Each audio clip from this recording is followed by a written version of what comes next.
showing from DOWEL CNC. Behind me is a small CNC router, DW1212. The size is 1.2 by 1.2 meters. The Z-axis stroke up to 300 millimeter. You know this machine with the rotary axis. That means this machine not only can do flat materials cutting and engraving, also can do engraving on the cylinder like this. You know, we can cut and make the embossment on the cylinder wood materials. The samples is very beautiful.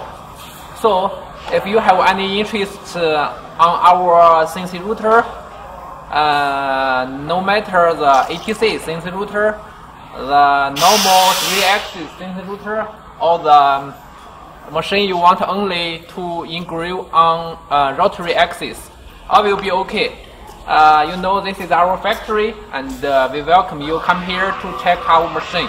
And we talk about the details, talk about the preparation, we give you the best price, and we support you for the machine whole lifetime.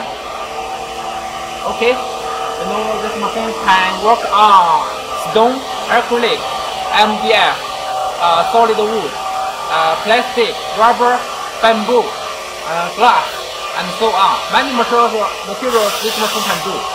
So, any inquiry, drop me an email or contact me by WhatsApp, by WeChat, and I will be here to with you. Come here to check our factory, to visit us. Thank you very much. Bye bye. This is Sean from DOWEL CNC.